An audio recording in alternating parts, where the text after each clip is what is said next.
Subscribe करें और bell दबाएं ताकि कोई खबर रह न जाए।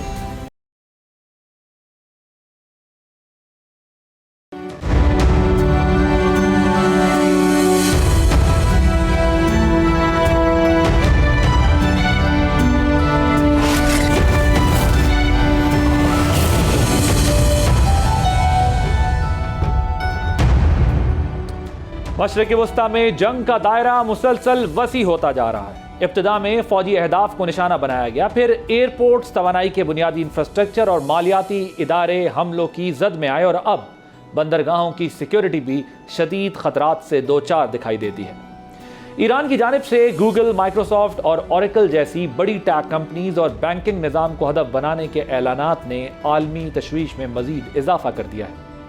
उधर पासदारान इनकलाब ने खबरदार किया है कि अगर ईरान की बंदरगाहों को निशाना बनाया गया तो जवाब में खलीजी ममालिक की बंदरगाहें भी महफूज नहीं रहेंगी। इस हवाले से ईरान की मुश्तरका फौजी कमान के एलामिये के मुताबिक तेहरान में अब महज जवाबी कार्रवाई की पॉलिसी तक महदूद न रहने का फैसला किया गया है, बल्कि ये तक कहा गया है कि अमरीका और इसराइल को सदा देने के लिए मुसलसल हमलों की हिकमत अमली जारी रहने पर गौर हो रहा है। दूसरी जानिब अमरीकी सदर का कहना है कि ईरान के खिलाफ जंग में कामयाबी अमरीका हासिल कर चुका है, ताहम फौरी तौर पर खित्ते से निकलने का कोई इरादा नहीं। इस सूरत हाल ने खित्ते को मजीद कशीदगी की तरफ धकेल दिया है। ऐसे में पाकिस्तान जैसे हमसाया ममालिक के लिए चैलेंजेस बढ़ते जा रहे हैं। दफ्तर खारजा के तर्जुमान के मुताबिक पाकिस्तान मशरिक़ वस्ता में बढ़ती हुई कशीदगी पर गहरी तशवीश रखता है और तनाज़े के पुरअमन हल का ख्वाह है। इसी तनाजुर में गुज़िश्ता रोज़ वज़ीर आज़म ने ईरान के सदर से टेलीफोनिक रब्ता किया, जबकि आज वो सऊदी अरब के मुख्तसर दौरे पर गए हैं, जहाँ उनकी मुलाकात वली अहद शहजादा मोहम्मद बिन सलमान से हुई। पाकिस्तान इस नाजुक सूरत हाल में दोनों दोस्त ममालिक के साथ तवाज़ुन और सिफारती हिकमत अमली के साथ आगे बढ़ने की कोशिश कर रहा है। ताहम अगर ये जंग तवील हो जाती है तो उसके असरात से वर्ल्ड इकॉनमीज़ बुरी तरह मुतासर हो सकती हैं और पाकिस्तान की मईशत भी उससे मुतासर होगी। स्ट्रेट ऑफ हॉर्मुज़ की बंदिश से तेल की आलमी मंडियों में पहले ही बेयकीनी है। अब इराक में ऑयल टैंकर्स पर हमलों के बाद तेल की आलमी कीमतों में एक बार फिर तकरीबन 9% इजाफा रिकॉर्ड किया गया है। सवाल यह है कि इस इंतहाई गैर यकीनी और गैर मुस्तहकम सूरत हाल में पाकिस्तान अपने सियासी और मुआशी मफादात का तहफ़्फ़ुज़ कैसे यकीनी बना सकता है। इसी पे बात करने के लिए हमारे साथ मौजूद हैं आमिर इलियास राना साहब, सीनियर सहाफ़ी हैं, तज्ज़ियाकार हैं, डॉक्टर फ़रूख सलीम साहब, इकनॉमिक एक्सपर्ट हैं, सैयद अली जाफरी साहब तेहरान से, वो हमें ज्वाइन करेंगे। राना साहब, ये बताएं कि प्राइम मिनिस्टर ने आज सऊदी अरब का हंगामी दौरा किया है, गुज़िश्ता रोज़ उनकी ईरान के सदर से भी बात हुई। पाकिस्तान इस क्राइसिस में आपके ख्याल में क्या रोल प्ले कर सकता है? देखिए, पाकिस्तान जो रोल प्ले कर रहा है ना, इससे बेस्ट पाकिस्तान के लिए खड़ा है ना, नंबर 1। ये बात समझ लेनी चाहिए कि जो हमारी पॉलिसी है और इससे ज्यादा कुछ नहीं है। बाकी हमारी खारजा पॉलिसी का म्यार है तमाम दोस्तों के साथ चलना। कल सिक्योरिटी काउंसिल में हमने अपना बिल्कुल करैक्टर पब्लिकली शो किया ना, कोई ऐसा तो नहीं है।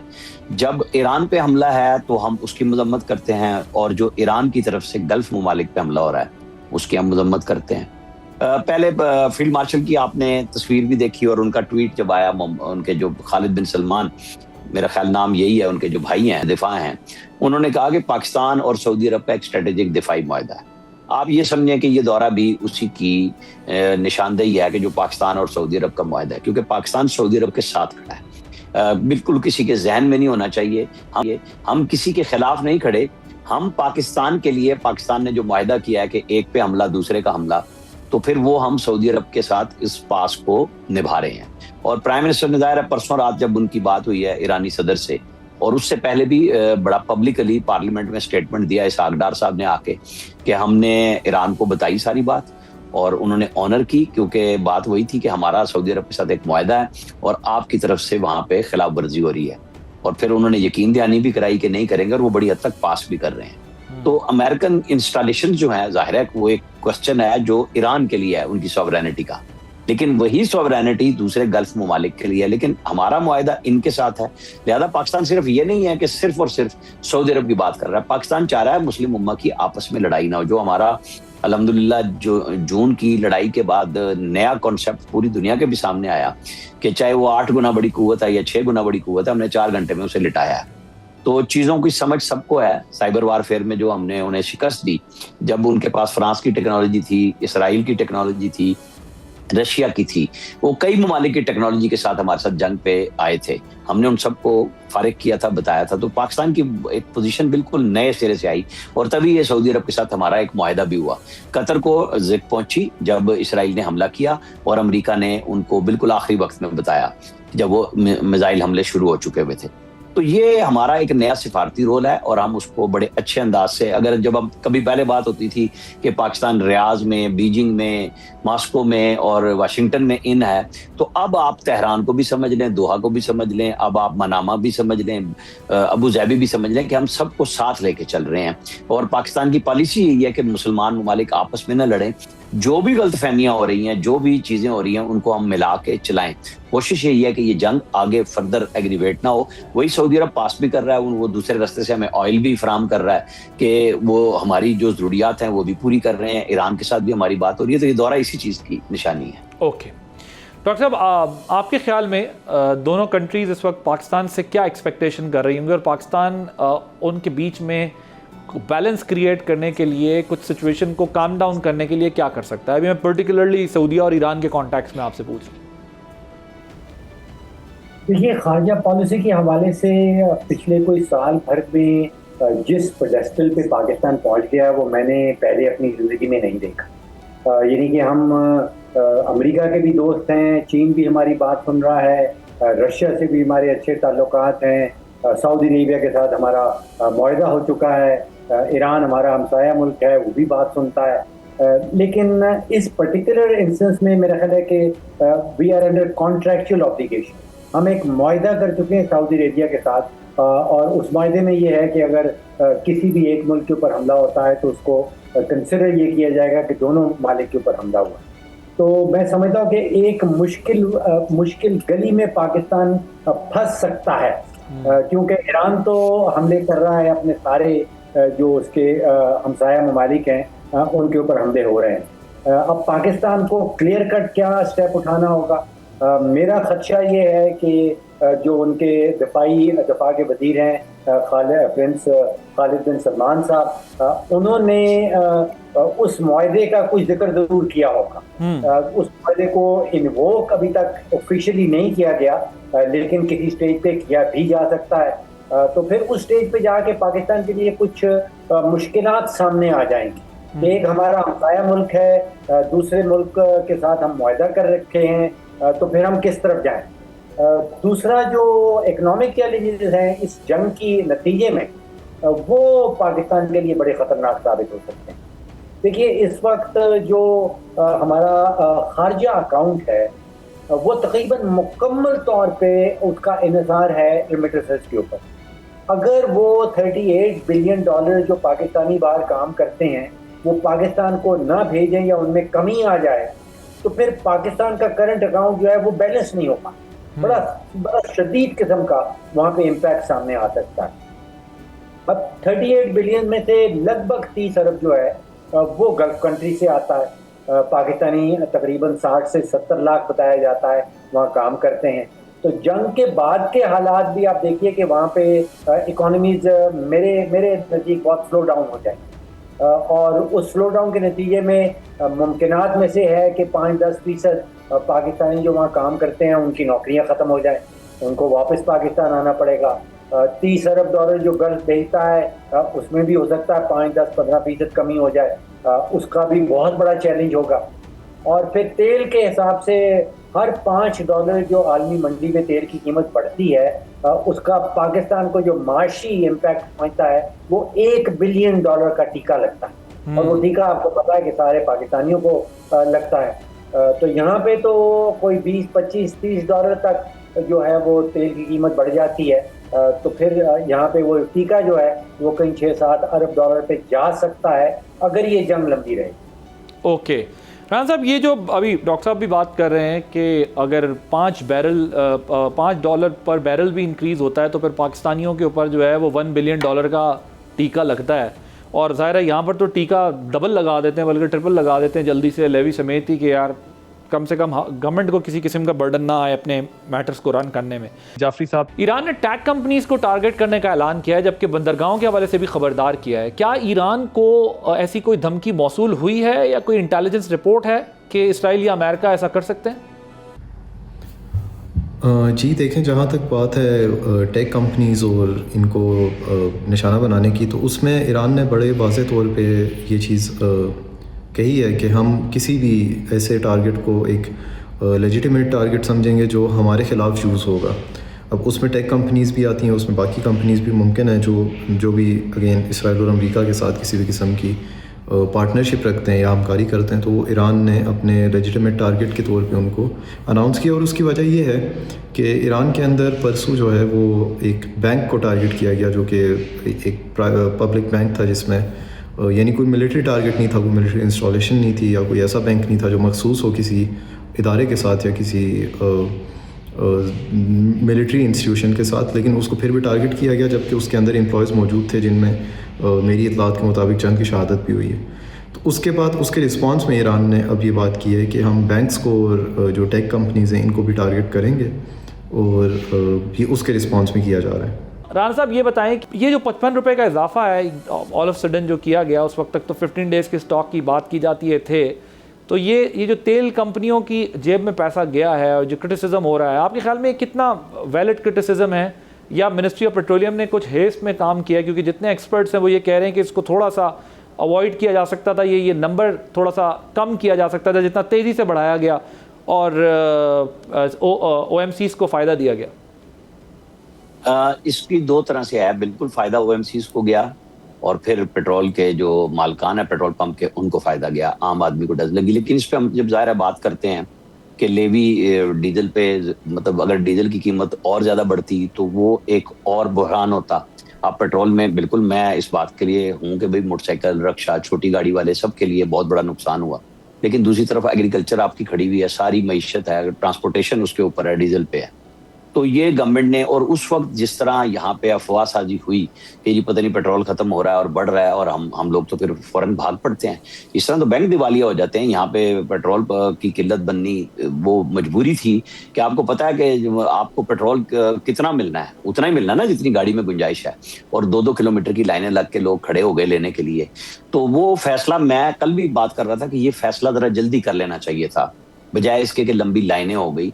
लेकिन आपको ये काम करना था, और अगर मजीद बढ़ता है, कुछ रुकता है, अभी तो सब मफरूजों पे कायम है ना कि बढ़ भी गया तो वो भी प्राइम मिनिस्टर ने कहा था कि मैं इस दफा उसके शॉक्स खुद लूंगा, यानी हुकूमत पाकिस्तान लेगी, क्योंकि कल फैसला होना है अगले वीक का।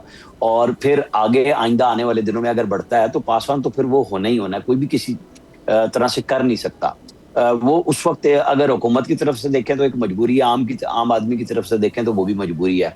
लेकिन क्वेश्चन तो हुकूमत से ही होगा कि मेरे हिसाब में ये फैसला रात 11 बजे की बजाय आप 8, 7, 6 बजे कर लेते। उनका ये है कि पूरी दुनिया की कीमतें किस वक्त तय होके आती हैं, और आपको करना था, नहीं करना था, ये पास ऑन। हमारे यहाँ भी तो एक भेड़ चाल है ना, अभी भी अफवाह चल पड़ी है, पता नहीं कितने बढ़ जाएगा, क्या नहीं होगा। लेकिन लोगों को समझ आ गई ना कि डलवा के फिर कितने दिन इस्तेमाल करेंगे। आपको कोई वो कंटेनर्स में तो नहीं दे रहे, कोई ड्रम तो नहीं भर के लेके जा रहे ना आप, कि आप उसको संभाल सकते हैं। सारे लोग लाइन में लग गए, लाई लग गए हम सारे के सारे। तो दुनिया का जो इम्पैक्ट आना है वो हम पे भी आएगा। दुआ यही होनी चाहिए कि प्राइम मिनिस्टर जिस तरह गए हैं, हम जिस काबिल हैं, जो डॉक्टर साहब बात कर रहे थे, सिंपल सी बात है कि आप, ईरान हमारा दोस्त मुल्क है, हमारा पड़ोसी मुल्क है, इस्लामी मुल्क है, भाईचारा है, यही काम इस्लामी मालिक है। लेकिन इसको अगर बाइफरकेट करेंगे तो UAE से शुरू हो जाएं, पड़ोस से बिल्कुल शुरू हो जाएं, तो हमारा डायस्पोरा कितना पड़ा हुआ है। 70-80 लाख अगर है, 30 लाख UAE में, UK में, US में है, अमेरिका, सऊदी अरब में है, तो 18-20 लाख UAE में है, फिर कतर में है, बहरीन में है, कुवैत में है, कहाँ पे नहीं है पाकिस्तानी, हर जगह पे हैं। और वो जाहिर है ज़र मुबादला भी बेचते हैं और रोजगार भी कमाते हैं, सिर्फ पैसा भेजते नहीं है। ये अगर हमारी लड़ाई इस तरफ शुरू हो जाए, वो तो अगर लड़ाई होनी है कि जी ठीक है फिर आप अपने पड़ोसी के संभाल लें, फिर इनको भी संभाल लें लोगों को, तो पाकिस्तान ना इस कैफियत में जाना चाहता है, ना जाएगा। इसका हल यही है कि दोनों तरफ बातचीत की जाए, समझाया जाए कि भाई हमारी मजबूरी है, लेकिन फिर पाकिस्तान को अपने माहिदे के ऊपर तो खड़ा होना पड़ेगा। ये बात ईरान समझ रहा है। ईरान को जून की जंग में भी पता है और आज भी पता है कि हम क्या किरदार अदा कर रहे हैं, क्या कर सकते हैं। अब उस पर अगर हम बहस लंबी शुरू हो जाए तो वो बहुत दूसरी चली जाएगी। वरना तो देखे ना, ईरान ने जब हमारी जंग थी 6 से 10 मई में, तो ईरान के तो वजीर खारजा ने जाके इंडिया में माहिदे किए थे हमने तो नहीं इतराज किया कि दो मुल्कों के आपस के ताल्लुकात हैं, उन्होंने किए। अब जो धोखा जून में मिला अमेरिका को, इसको इंडिया की तरफ से ईरान को समझ आ गई कि मुखबरी के लिए कौन कर रहा था काम, मुसाद के साथ काम कौन कर रहा था, अब इस जंग में कौन काम कर रहा है। वो हम तो शहादत पे ताजियत का भी इजहार कर रहे हैं, नए के मुबारकबाद में भी उनके वालिद की शहादत के ऊपर बात कर रहे हैं। हम कोई दो अमली नहीं कर रहे और पब्लिकली कर रहे हैं। ये नहीं कर रहे कि बंद कमरे में कह रहे हैं कि यार हम शहादत पे आपसे ताजियत करते हैं लेकिन पब्लिकली नहीं कह सकते। नहीं, हमने पब्लिकली एक जुर्रतमंदाना स्टेप लिया है और उसमें अमेरिका हमला कर रहा है, उसमें इसराइल हमला कर रहा है और हम उसकी मजम्मत कर रहे हैं कि ये गलत बात है।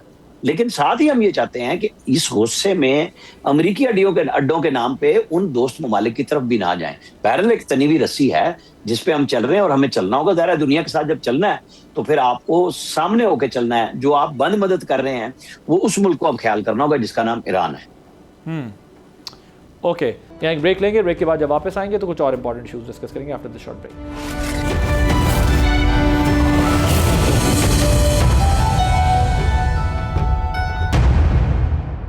Welcome back. डॉक्टर साहब, आपका क्या ख्याल है ये जो ऑयल प्राइसेस में एकदम ऑल अ सडन इंक्रीज लाया गया, how do you see this decision? और ये फिर फ्राइडे को एक बार फिर अब कह रहे हैं कि अब प्राइसेस को रिवाइज करना है। इंटरनेशनल ट्रेंड्स को देखते हुए आपको क्या लगता है, पेट्रोलियम प्राइसेस मजीद इंक्रीज होंगी या डिक्रीज होंगी? देखिए, पहली बात तो यह है कि जो 55 रुपए पेट्रोल और डीजल की कीमत बढ़ाई गई, इसका ईरान, इजराइल और यूएस की जंग से कतई कोई ताल्लुक नहीं। देखिए, हमारा जब आलमी मंडी में तेल की कीमतें गिरती हैं और पाकिस्तान में नहीं गिराई जाती तो हुकूमत हमें जवाब ये देती है कि हमारे सौदे 45 दिन पहले हो जाते हैं। तो ये रिफ्लेक्ट कर रहा है 45 दिन का माह। अब आप 4 मार्च को देख लीजिए कि वजीर ख़जाना ने सेनेट को ये इतला दी, ये बताया कि हमारे पास 28 दिन के पेट्रोल और डीजल के ज़खायर जो है, स्टॉक जो है वो मौजूद है। इसका मतलब है कि माल पुराना खरीदा हुआ है और अगर 28 दिन लेकिन डॉक्टर साहब, ये स्टेटमेंट से कतई नज़र, वैसे हम जब भी पेट्रोलियम मिनिस्ट्री या मिनिस्टर से बात करते हैं, ये लोग तो एक्चुअल जो हमें बताते हैं वो तो कहते हैं 15 डेज का स्टॉक होता है हमारे पास। मैं इस स्टेटमेंट को नहीं चैलेंज कर रहा, ये आई एम श्योर अगर उन्होंने किया उनके पास कोई डाटा होगा, लेकिन फॉर्मर पेट्रोलियम मिनिस्टर जितने थे एक्स, वो ये बताते थे कि हमारे पास सिर्फ 15 डेज का स्टॉक होता है। जी, मैं बात कर रहा हूँ मार्च की 4 तारीख को वजीर ख़जाना साहब ने कहा कि 28 दिन का स्टॉक हमारे पास। अब 28 दिन का मतलब ये बनता है 1.5 बिलियन लीटर। ये तकरीबन हम 28 दिन 29 दिन महीने में 1.5 लीटर इस्तेमाल करते हैं। अब आपके पास 1.5 बिलियन लीटर तेल जो है वो मुख्तलिफ जगह पे पड़ा है। कुछ OMCs के पास पड़ा है, ऑयल मार्केटिंग कंपनीज के पास पड़ा है, रिफाइनरीज के पास पड़ा है, पेट्रोल पंप के पास पड़ा है। अब अचानक आप 55 रुपए फी लीटर, अब ये पाकिस्तान की तारीख में पहले कभी नहीं ये इजाफा। अब आप 55 रुपए पर लीटर बढ़ा देते हैं तो फिर वो तकरीबन बन जाता है 82 अरब रुपए का इजाफा। तो अब देखना यह है कि वो 82 अरब रुपया कहाँ गया। देखिए, जो स्टॉक पड़ा था रिफाइनरीज के पास, उन्होंने कोई एक कतरा भी नया तेल नहीं खरीदा। ये पुराना तेल पड़ा है और उनको 55 रुपया फी लीटर उसमें इजाफा मिल गया। पेट्रोल पंप के पास कहा जाता है कि 2 से 3 दिन का पेट्रोल उनके पास पड़ा होता है। अब उन्होंने कोई नया पेट्रोल नहीं खरीदा, उन्होंने कोई मेहनत नहीं की इस तरफ, लेकिन बैठे बैठे उनको 55 रुपए फी लीटर जो है वो मुनाफा हो गया। इसी तरह रिफाइनरीज के पास पड़ा है और मार्केटिंग कंपनी के पास पड़ा है। तो पांच बड़े प्लेयर्स हैं हमारे तेल के सेक्टर में। एक तो अवाम है जिसकी जेब से पैसा निकलना है, दूसरी तरफ रिफाइनरीज हैं, फिर ऑयल मार्केटिंग कंपनीज हैं और फिर जो है वो पेट्रोल पंप हैं और हुकूमत खुद से है। अब इस सारे खेल में 4 प्लेयर्स ने तो पैसा बनाया। हुकूमत की जेब में पैसा गया GST की शक्ल में, रिफाइनरीज की जेब में पैसा गया, अरबों रुपया गया, OMC की जेबों में तिजोरियों में पैसा गया। नुकसान उठाया है तो सिर्फ अवाम ने उठाया। तो टीका अवाम को लगा है और बाकी चारों एक्टर्स के तिजोरी में पैसा गया है, हुकूमत के खजाने में पैसा। ये डॉक्टर साहब रीजनिंग कर रहे हैं कि पैनिक बाइंग हो रही थी या हो सकती थी, इस वजह से जो है वो प्राइसेस एकदम इंक्रीज की गई हैं। इसको आप किस तरह देखते हैं? देखिए, 2 मुख्तलिफ चीज़ें हैं। एक है कानून और आइन का निफाज करना और दूसरा ये है कि इन्वेंट्री गेन कहाँ से आ रहा है, मुनाफा किसकी जेब में जा रहा है। तो दो अलग अलग बातें हैं। मुनाफा मैंने आपके सामने रख दिया कि किसकी जेब में जा रहा है। अगर कोई ज़ख़ीरा अंदोज़ी कर रहा है तो उसके ऊपर फिर कानून का निफाज करना ज़रूरी। इसका मतलब ये नहीं है कि अगर कानून का निफाज आप नहीं कर पा रहे तो आप चीता की कुछ कंपनी चुन लें और उनके तिजोरियों में अरबों रुपए जो है वो जमा कर दिया जाए इस जवाब की बिना के ऊपर कि भैया वो तो बहुत नुकसान होने वाला था और बहुत जो है वो ज़ख़ीरा अंदोज़ी होने वाली। तो दो अलग से बातें। इंटरेस्टिंग। जाफरी साहब, स्ट्रेट ऑफ होर्मुज़ के हवाले से क्या अपडेट्स हैं? अमेरिका ने ईरानी कश्तियों को टारगेट करने का जो क्लेम किया है, इस वक्त रूट से टैंकर्स की आमदोरफ्त की क्या पोजीशन है? ईरानी ऑयल की फ़रोख्त कितनी इफेक्ट हो गई है सारे प्रोसेस के बाद? जी देखें, जहाँ तक अपनाए होर्मुज़ का ताल्लुक़ है तो कुछ दिन पहले कुछ अमेरिकन ऑफिशियल्स ने आके ये क्लेम किया कि जो अपनाए होर्मुज़ है वो खुली हुई है और वहाँ से कश्तियों की आमद और रफ्त जारी है, जिसको फ़ौरन ईरान ने डिनाई किया। और हत्ता आज की अगर आप अपडेट लें तो आज एक वीडियो जो है वो ईरान के सिपाही पासदारान ने पब्लिश की है, जिसमें उन्होंने एक कश्ती, जो एक अमेरिकन कश्ती थी, वो वहाँ से अबूर करना चाह रही थी एक और किसी और मुल्क के झंडे के साथ, और अब ईरान ने उसको टारगेट किया और उसकी वीडियो भी जो है वो पब्लिश हो चुकी है। तो तकरीबन जो है वो तंगे होर्मुज़ या वही अपनाए होर्मुज़ बंद है। अभी तक किसी किस्म की कोई आमदोरफ्त उसमें नहीं है। हाँ, बीच में हो सकता है कि कोई एक्सेप्शनल केस, एक दो कश्तियाँ हो सकता है कोई वहाँ से गुजरी हूँ जो अगेन ईरान की इजाज़त के साथ वहाँ से अबूर कर सकती हैं इस टाइम पे। और जहाँ तक सवाल है कि अमेरिका ने ईरानी नेवी को जो टारगेट किया और जो ईरानी शिप्स हैं, बोट्स हैं, इनको टारगेट किया, तो ये ज़ाहिर है कि जंग है, इसमें ईरान की तरफ से टारगेट किया जाता है, उनकी तरफ से भी टारगेट किया जाता है। लेकिन जो क्लेम है कि हमने बिल्कुल जो है वो ईरानी नेवी को तबाह कर दिया और ईरानी नेवी, जैसे ट्रंप ने कहा कि ईरानी नेवी अब जो है वो वजूद नहीं रखती, तो अगर ऐसा है तो अभी तंगे होर्मुज़ या अपना होर्मुज़ खुल चुका होता, लेकिन हमें ऐसी कोई चीज़ देखने को नहीं मिल रही। जहाँ तक बंदरगाहों का ताल्लुक़ है तो उसमें सेंटकॉम ने एक स्टेटमेंट दी है जिसमें उन्होंने ये बोला है कि हम ईरान की जो पब्लिक बंदरगाहें हैं इनको भी टारगेट कर सकते हैं, क्योंकि ईरान वहाँ से जो है वो उनको मिलिट्री के लिए यूज़ कर रहा है और उनको अपनी नेवी के लिए यूज़ कर रहा है। और ईरान ने इसको फ़ौरन डिनाई किया और कहा कि हम किसी किस्म का कोई मिलिट्री यूज़ जो है वो इन बंदरगाहों से नहीं कर रहे, और अगर इनको टारगेट किया जाता है तो इसके जवाब में हम भी जो बंदरगाहें इस खत्ते में मौजूद उनको टारगेट करेंगे। तो ये सेंटकॉम के एक जवाब में ये बात की गई है, और अब देखते हैं कि ये किस तरह से प्ले आउट करता है ईरान के लिए भी और अमेरिका के लिए भी। ठीक, राना साहब, ज़रा एक और अब जो डेवलपमेंट हो रही है उस पर भी ज़रा कमेंट कीजिएगा। गवर्नर सिंध की तब्दीली निहाल हाशमी साहब को बनाया जा रहा है, और क्या वजह बनी है? क्या आपके ख्याल में एमक्यूएम ऑन बोर्ड है इस मामले में? क्योंकि 2-4 महीने से चल रहा था कि गवर्नर PMLN चेंज करना चाहती है, अपना गवर्नर लाना चाहती है, लेकिन कुछ डिले हो गया था मामला। लेकिन सुना था कि PMLN ने अब डिसाइड कर लिया। अब आज फाइनली इस चीज़ की रिफ्लेक्शन नज़र आ गई है। तो ये क्या है सारा मामला, इस पर ज़रा कमेंट कीजिएगा। देखिए, जब वायदा पीपल्स पार्टी और मुस्लिम लीग नून का हुआ और उसके अंदर इत्तेहादी जमातें सारी शामिल थी, चाहे वो काफ लीग थी, चाहे वो MQM थी, वो BAP थी, सारों का एक तय था, और वो ये हुआ था कि गवर्नर्स जहाँ पे जिनकी हुकूमत होगी उससे दूसरी पार्टी का गवर्नर होगा। जैसे KP में तो चले गए पीपल्स पार्टी के, और बलूचिस्तान में PMLN के आ गए, पंजाब में पीपल्स पार्टी के आ गए, और यहाँ मुस्लिम लीग नून का आना था सिंध में। लेकिन इत्तेहादियों को खपाया गया, और वो जाहिर है वो तीसरे एक्टर के तौर पे सामने आए, तसूरी। वो आप बेशक MQM के खाते से आए, लेकिन वो आपको पता है कि वो किस खाते से आए, और यही समझा गया। अब आपस में MQM के अंदर इतनी ज्यादा लड़ाइयां हो चुकी हुई हैं कि तसूरी साहब का कोई किरदार नहीं था। फिर MQM और पीपल्स पार्टी में बेपना ये आपस में सेटिंग नहीं कर सके, दोनों एक दूसरे को कबूल नहीं कर रहे। तो फिर PMLN ने वो काम किया जो पहले दिन होना चाहिए था कि आपके कोटे में जो हिस्सा में आया है कि सिंध में गवर्नर आपका होगा, तो उन्होंने अब ले लिया, और उसकी एडवाइस सदर मुमलिकत को चली गई है। ज़ाहिर है वो आ जाए या जितने दिन बाद भी सदर साहब करेंगे हो जाएगा। तो वो MQM की आपस की लड़ाई ने इस जगह पे पहुंचा दिया है कि फिर PMLN को अपने एक इत्तेहादी को छोड़ के अपना, जो उनका राइट था PMLN का, ये नहीं है कि कोई उन्होंने कोई दाव लगाया, कोई फायदा उठाया, नहीं, उन्होंने अपने एक पुराने वर्कर को, पुराने सेनेटर को वो बनाया और उनको बिठा दिया वहाँ पे, गवर्नर के लिए जा रहे हैं वहाँ पे।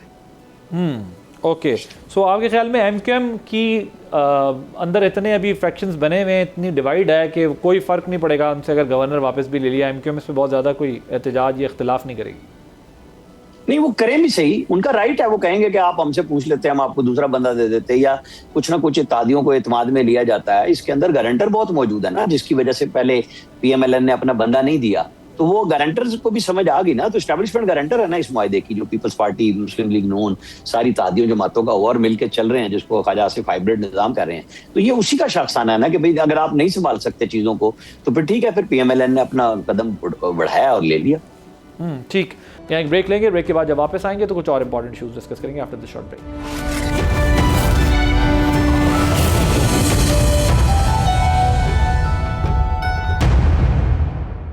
Welcome back. नौमुंतखब सुप्रीम लीडर के जख्मी होने की इत्तलात आ रही हैं, आपके पास क्या इन्फॉर्मेशन है इस हवाले से? कुछ कयासाराइयाँ हो रही हैं, ईरान कैसे रिस्पॉन्ड कर रहा है सारी सूरत हाल को? देखें, जहाँ तक ये सवाल है कि आयतुल्लाह मुज्तबा खामनाई जो कि ईरान के नए रहबर हैं, इनकी क्या स्टेट है, क्योंकि मीडिया में ये क्लेम किया जा रहा है कि वो ज़ख्मी है। देखें, ईरानी मीडिया ने ख़ुद ये बात शुरू के दिनों में ही पब्लिश की थी कि वो इन हमलों में ज़ख्मी हुए थे, लेकिन जिस तरह से इस ख़बर को एग्जैजरेट किया गया है इसराइली मीडिया की तरफ से, उसमें कोई हकीकत नहीं है, क्योंकि वो अगेन अपने दफ्तर का चार्ज संभाल चुके हैं और अभी यानी आज की जो हमारे पास अभी ख़बर है वो एक पैगाम भी दे चुके हैं आवाम को, जिसमें 7 नुकात पर उन्होंने बात की है, जो कि अगेन आप देख चुके होंगे अभी तक।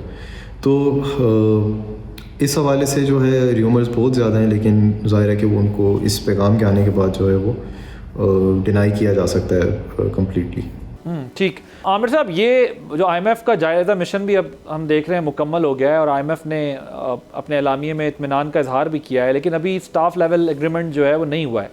गवर्नमेंट की क्या एक्सपेक्टेशंस हैं, आप तक क्या खबरें पहुंच रही हैं? और दूसरा ये भी कि ये जिस जो भी बात की है डॉक्टर साहब ने, इस पर भी ज़रा कमेंट कीजिएगा कि वाकई होर्डिंग अगर होती है या स्टॉक किसी ने कर लेना था तो वो तो बहुत शॉर्ट नंबर होता, बहुत लिमिटेड होता, और वो गवर्नेंस रिलेटेड इशू था जिसको रोका जा सकता था। लेकिन डायरेक्ट एक की जेब से निकाल, एक स्टॉक ना करे तो 4 की जेब में चला गया वो पैसा।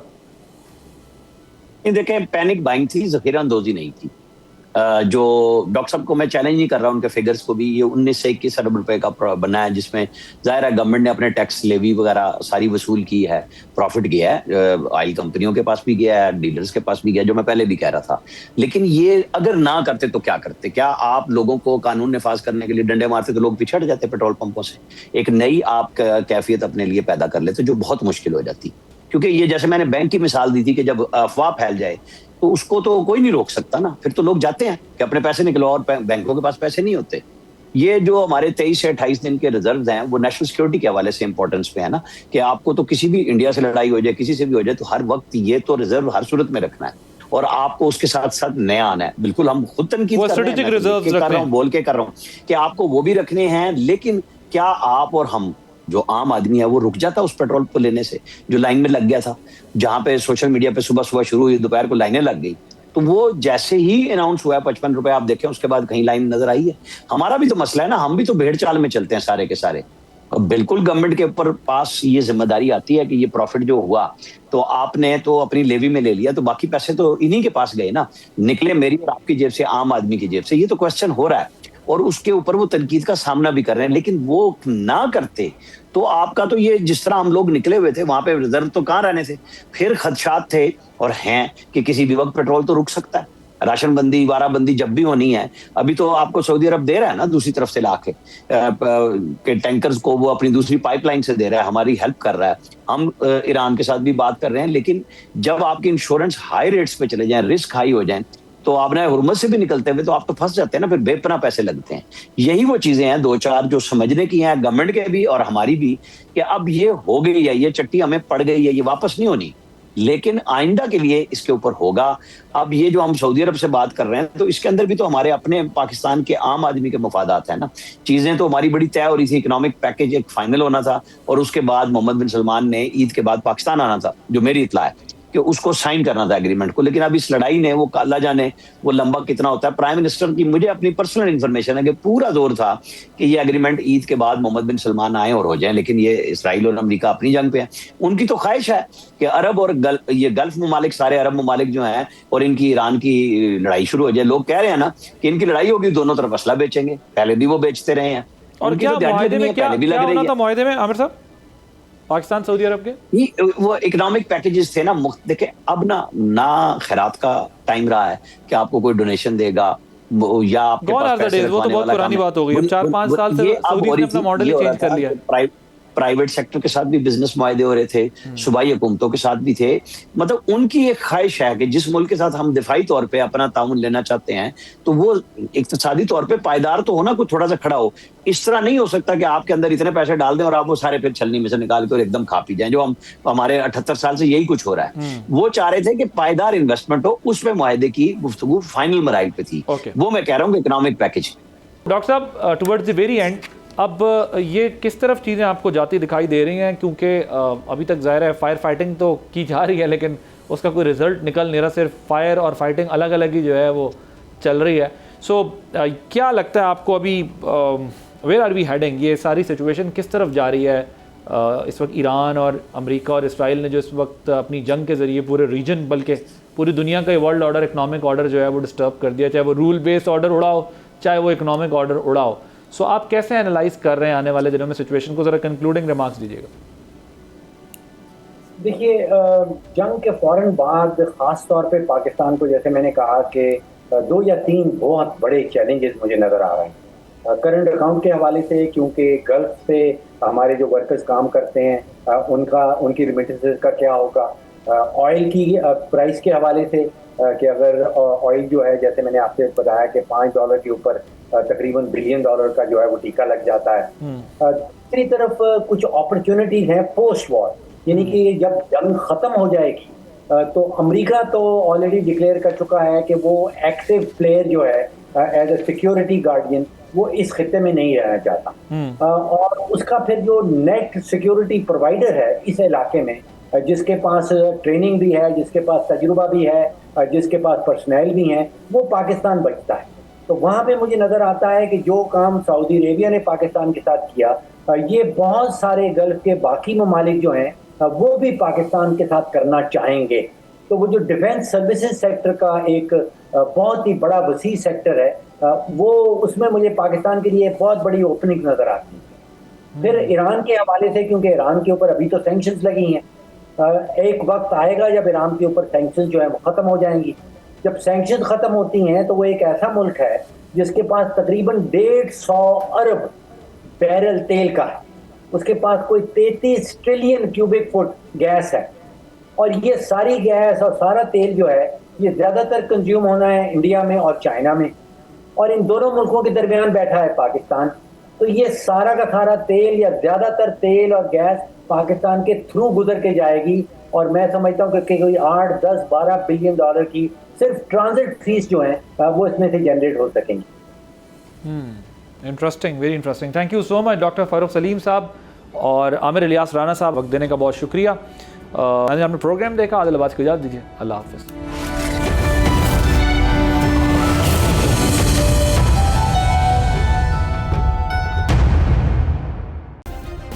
सब्सक्राइब करें और बेल दबाएं ताकि कोई खबर रह न जाए।